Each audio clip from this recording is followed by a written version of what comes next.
This is the Kestrel Country Podcast, where we discuss the people, places, and events all around Kestrel Country.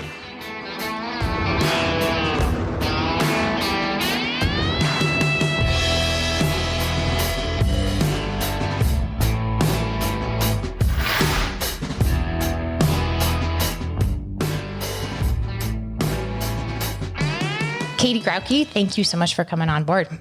Hello. Yep, I'm going to have you scoot closer to your mic, though. Okay. Just so everyone can hear you. Okay.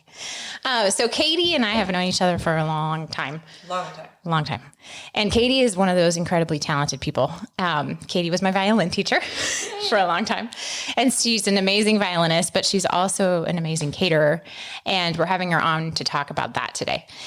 So Katie, can you give us a little background on how you got into it and how long you've been in Moscow? Well, I give credit to my mama. She taught me to love food and to love how to cook. And then as a senior at Logos, I had the opportunity to do an internship. And I just decided, I'll just go find a local caterer just for fun and intern with her. And she, her name was Chef Cheryl. She's since retired and moved from the area, but she's like, I've never done that before. Sure. She took me under her wing and basically taught me all knife skills, food safety, how to order, how to, mass produce recipes. And she gave me all these skills for free. And as a result, that following summer, she took me on full time as her sous chef, which was super fun. That would be so really fun. I really got this freebie of a education as far as culinary skills go. And I've never been able to thank her. I don't even know where she is. Chef Cheryl, thank you. She retired and moved out of the area, and that was it. But she gave it all that to me, and I just kind of took it and ran with it. I taught violin forever. Mm-hmm. But when I had my fifth baby, I was like, all right, I need to mix this up. Too much going on during the week. And I love catering because you can pick weekends where you're like, okay, I have an event this weekend, but I can clear the rest of the month, based on my kids' activities. So that's basically it. The Lord was very kind. He kind of like plopped me into a situation, got me going. And the greatest thing is that I'm able to use the skills with catering, my education that I received in that regard, and apply it to just my everyday family cooking. When did you really start jumping back into catering? Because you did. So this was high school, and then you had kids, you got married. Isaac's been on the podcast for fly fishing, and Katie would also be amazing at talking about that. But so you jumped back into catering how many years ago? I eased into it. Okay. So there was no official, I did a few events here, a few events there, and it really wasn't until, I want to say, I think Ben was born, so maybe 2011-ish, that I feel like I was really kicking it into full gear, and I felt like I had enough time with my littles. Yeah. And then Thresh became a thing. And yeah, we finally got a logo and all that. All the official. And, it got a little bit more serious. Yeah. So in terms of helping the everyday cook, because you said you use it in your regular cooking, and Katie also will do weekly hosting for small groups, for our small group. And it's not small, it's like 100 plus people. Yeah.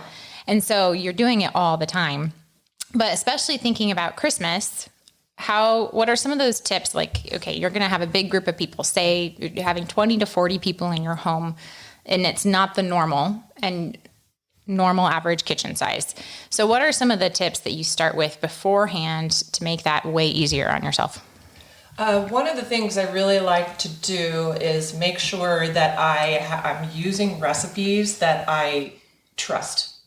That's really important. Okay. So don't try a new recipe for a big group of people and like, it's served 6. So let me multiply that times 4 and just we'll see. Yeah. That's not a recipe for a relaxing hospitality session. It really is not. So I would go with tried and true, or one of the things that I love to do is test recipes on my own family, extended family. If you have extended family in town, I have a lot of extended family, and frequently our Sabbath dinners have 20 people. And so that's a great time to practice. There's no pressure. There's no like, okay, here it is. I hope it's good.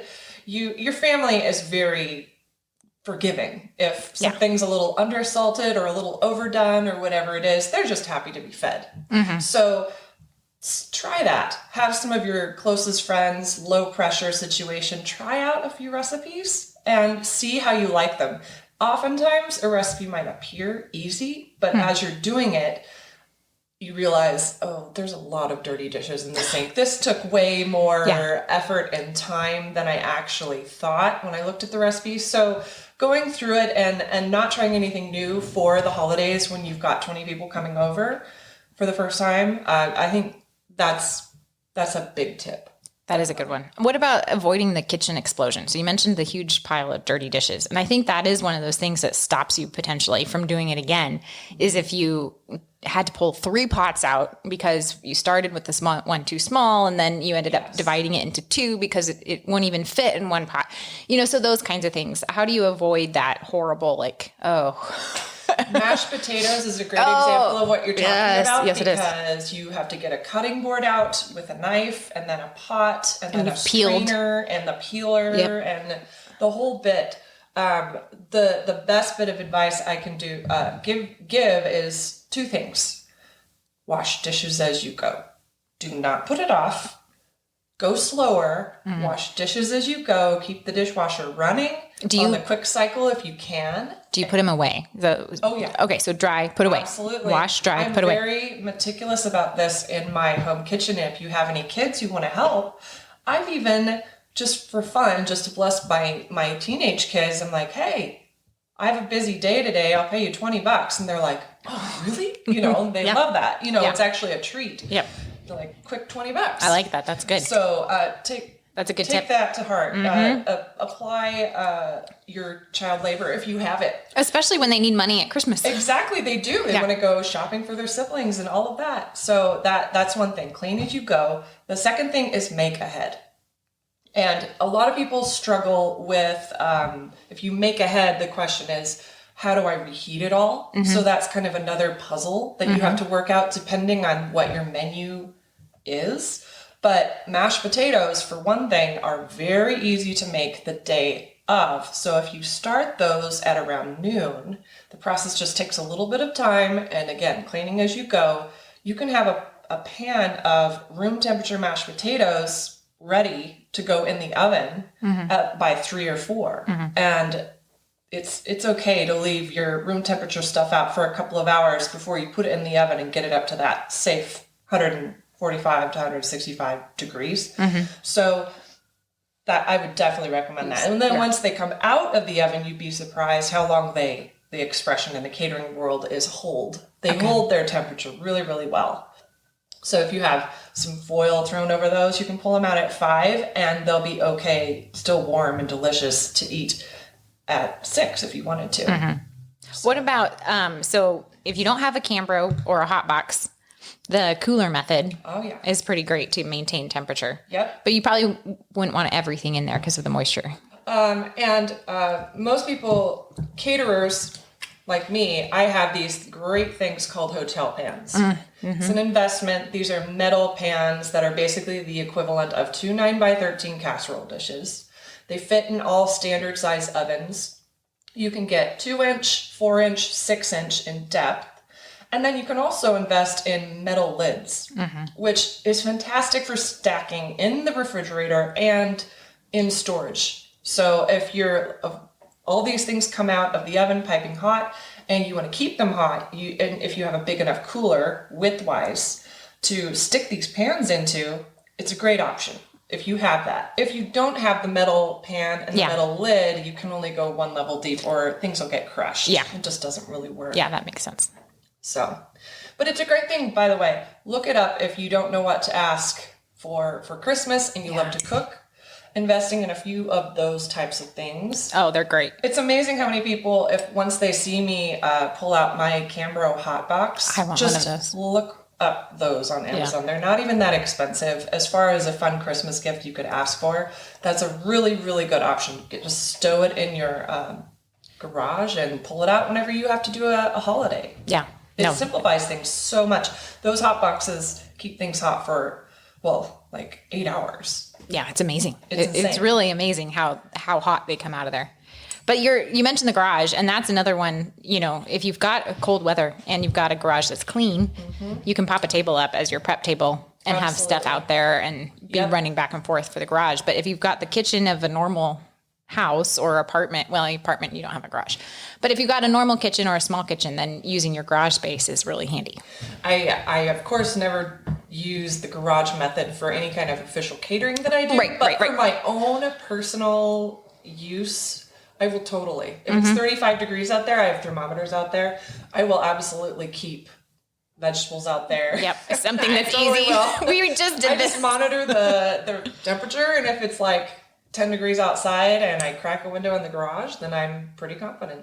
I don't keep meat out there or dairy. That makes sense. There's certain things that I really want to make sure that the temperature is right, but vegetables and that sort of thing, I have no qualms about doing that. Yeah. It's a good storage method. So what about the size of your kitchen when you're hosting and then it's coming back? So you've got the clean as you go, but then when the food's done, what about getting it all prepped and laid out? So any tips on how to help the traffic through the kitchen if it's not a huge kitchen, or you don't have an island, or however you might end up serving people if you're not doing it on the table, like buffet versus because everybody's kitchen is probably a little bit different.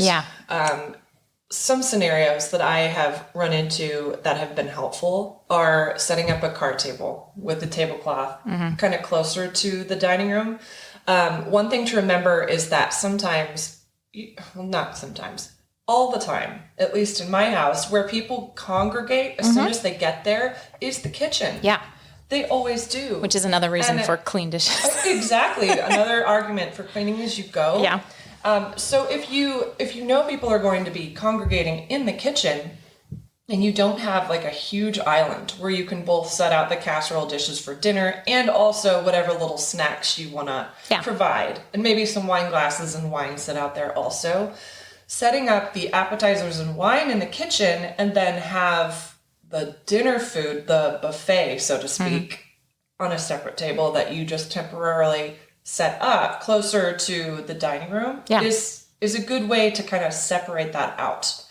Because otherwise, things can get a little bit congested in the kitchen. If you have a huge island, it's not a problem. No. But thinking about flow and where people are going to be is helpful. It's worth the thought. Well, and while you're on that, since you've been catering at various places, how do you help people with that? So whether you're catering at an event space or in your own home or in, an office building, how do you help get the flow so that it doesn't turn into this crammed section here and then you've got two random people who couldn't quite fit hanging out over here? Right. How do you help the flow? Or what should you think? It's really, really important. If you have a smaller group, it's not as important. So if you've got 10 to 12 people, you're just not even going to think about flow. And in fact, in my kitchen, because I have a lot of like openings to the kitchen, even 20 people is not an issue. So I don't have to worry about that so much. But if you're talking 50 people, 75, 100, you do need to think about it. It's really, really important. Where are the plates going to go if they're not on the table? Right. You need to have a stack of plates. That's a signal. That's where people start going through for the food and dishing up and going around. You want to have everything in order. Yeah. So what is that order that you prefer on a buffet? So I think about where I want people lining up to go. And again, this is with a lot of people. Right. If it's a smaller group, people can kind of like, oh, I forgot cranberry sauce or whatever. And they're kind of cutting in line and doing their thing. But if it's a big group, you want them to go through, grab their plate, and usually, it depends, but usually do sides first. Sides first is great because you know how kids can be sometimes. They're like, oh, beef. Yeah. I love roast beef. I'll take a pound of roast beef. And then, of course, they don't have a stomach that can eat all of that, and it kind of goes to waste. So put the rolls first. Yes. And let them grab a roll, and people typically take as much food as their plate can hold.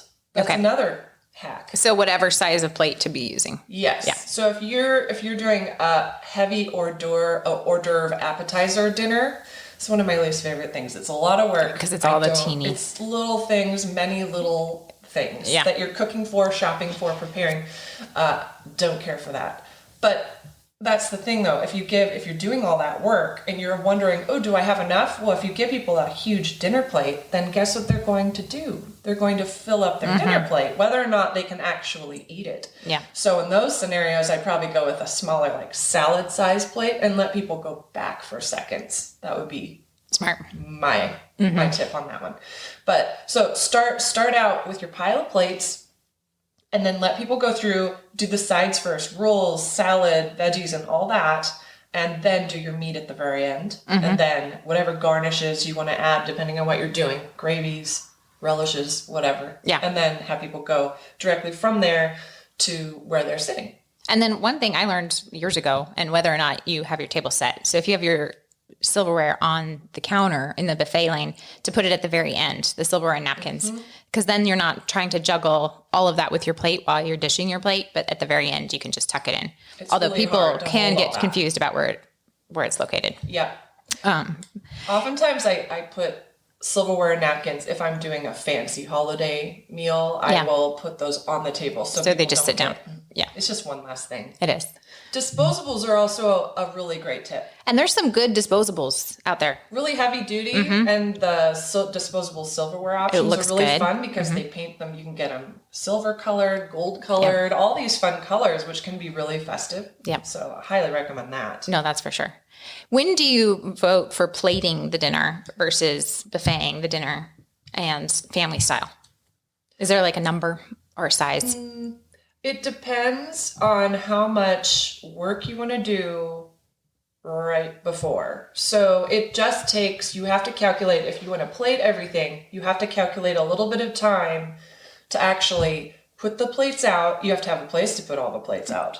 Like a big enough counter. And then, so if you need a plate for 12 people, probably most people could accommodate 12 dinner plates. But then where do your pans go? You have to, so just calculate that out.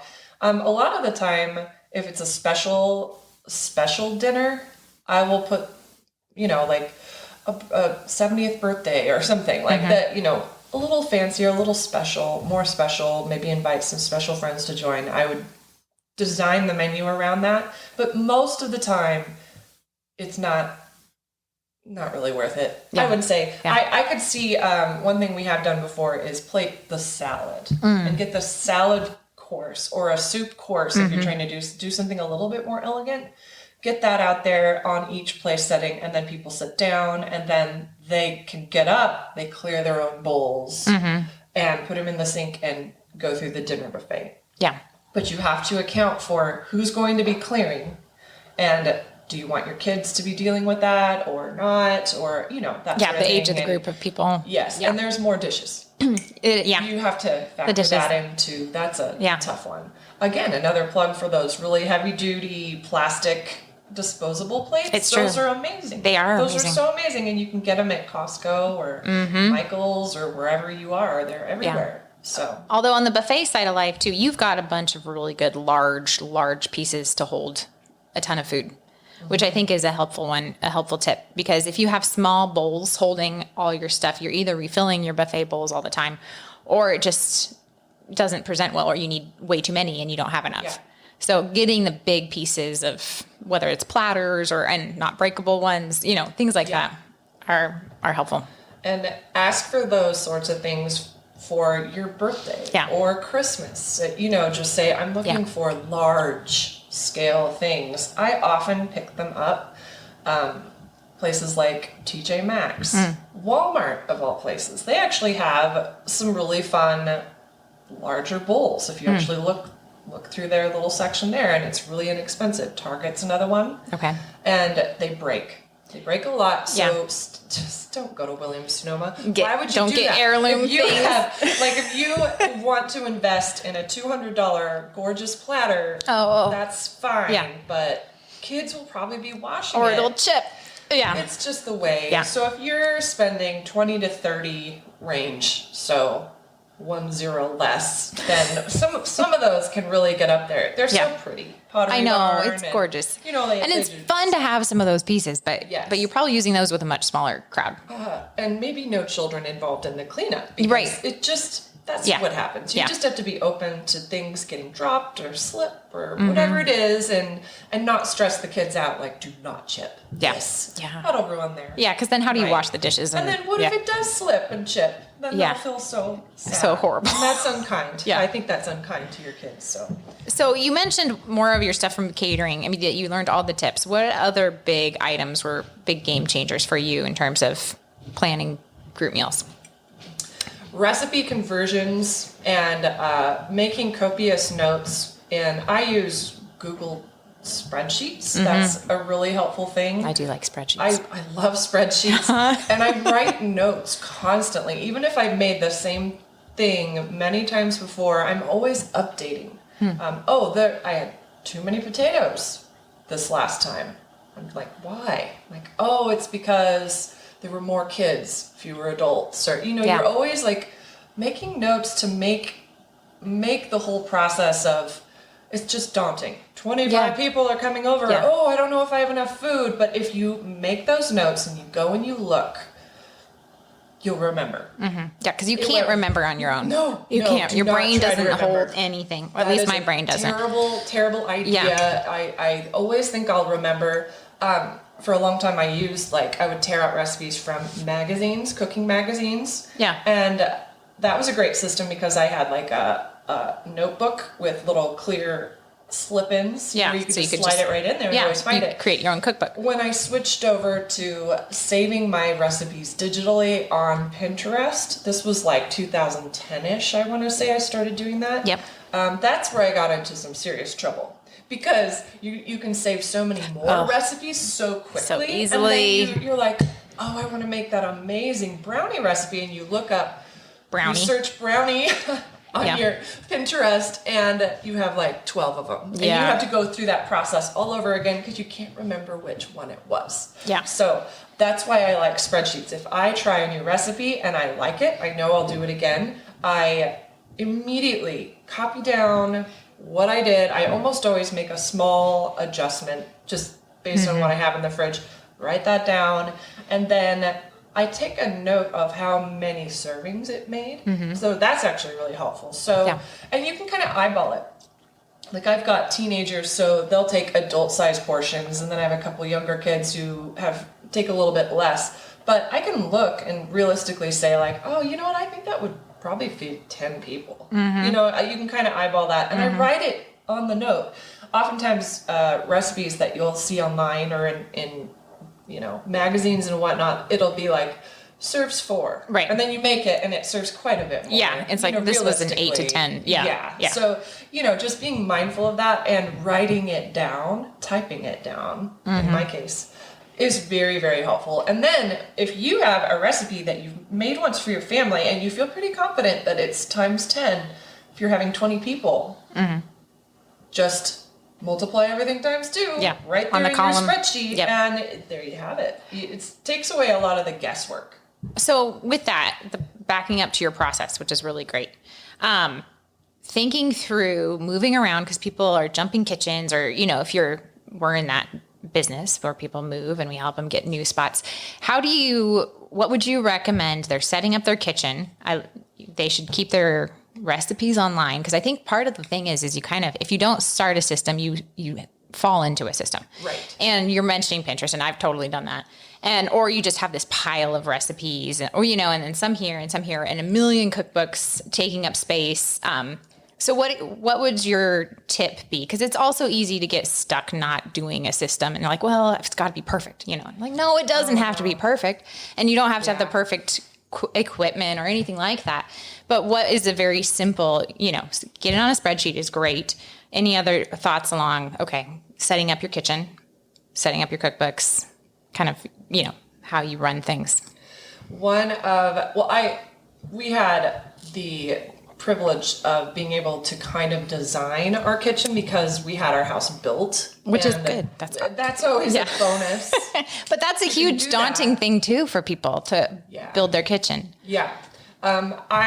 spent a ton of time thinking about that. And I always think about zones. So there are 3 basic zones that our family uses at one time. The first is the sink area, sink dishwasher. And think about what goes on there. So you wash dishes, the dishwasher is there, loading of the dishes. So with that zone, I think about, okay, where should the everyday dishes and silverware and glassware go? Okay. So I think about that zone, and I want it all more or less in one area. So, and it's mostly just to like help my kids not have to run all the way across the kitchen to put away the glasses. Yeah. You're putting away the dishes, and in my kitchen, there's a drawer for plates, a big deep drawer, a big drawer for plates, a big drawer for bowls, a big drawer for coffee cups and everyday cups. So all easy, all levelable. right there. It's just like, Yep. drop it down. And super quick and efficient. And I've really, really loved it. Silverware also. Like keep that silverware drawer right there. So that's one zone. Okay. So the clean zone is zone 1. Okay. And then the next zone, as you're moving along the kitchen, is the cooktop or the range, the oven. And in my kitchen, I have some wall ovens and it's just the cooktop. So depending on what you have, some things that you would want to keep in that zone. You want to keep your oils, your olive oil, your cooking oil, all of those things. I have a drawer of my spices. As you're cooking, you'll want to pull out garlic powder or oregano or whatever it is. And you want to keep that handy. So you're not having to like run all the way around. I'm particular about what I keep in that little zone. If it's a spice that I almost never use or an oil that's very, very special that I hardly ever reach for, I put that in the pantry. Okay. The pantry is a place where, you don't need everyday access to something. I don't need that right there in my cooking zone, but you want your kosher salt, you want your salt and pepper, right, and hot pads, that kind of thing. And I want my pots and my pans to be there too, right, if I can. Right. If you have that, but your everyday grab. I think that's super important because it's so easy to buy extra spices and then your spice drawer turns into this a whole jumble. Yes, where you and can't find anything, or it's getting stuck or whatever. Yeah, I love that. Yeah, and then the last zone is the refrigerator zone, and I really like this zone to be separate if I can from the other 2, simply because I have 5 kids. And I really like them to be able to be getting in and out of the refrigerator, like making their lunches in the morning. And that doesn't interfere with the dishwasher loading and unloading. It's just easier. People can go get water out of the fridge. They can go get a glass of milk or whatever it is. And they're kind of out of the busy hustle and bustle of preparing food, basically. Smart. Yeah. That's really smart and very helpful because I think that's daunting. The kitchen is... Well, it's what sells the house when you're, and it is, for, like you said, it's where everybody comes and gathers and it's where people end up hanging out, but it can be just a major clogged zone. Yeah. Yeah. Yeah. No, that's fantastic. Well, we're running out of time and we might have run out of time already on that, which is okay.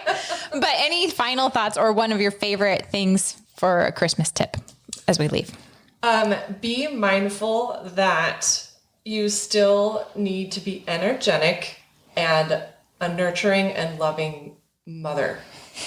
Yes. Even though you have a lot on your plate, and sometimes in effort to make things extra special or extra fancy or extra Christmassy, a lot of mamas can bite off more than they can chew. Yeah. And so I think it's good to be realistic and check with your spouse. Like, what do you think of this list of to-dos that I have? Do you think it's a good idea? And I think they'll give you a pretty honest answer. Or they could even be like, well, let me help you with some of these things. Yeah, let's get rid of a couple ideas. Yeah. Or I'll do these things over here so you can focus on this over there. I am very particular on Christmas Day. If I'm going to do a big Christmas Eve dinner, I don't do a big dinner on Christmas Day.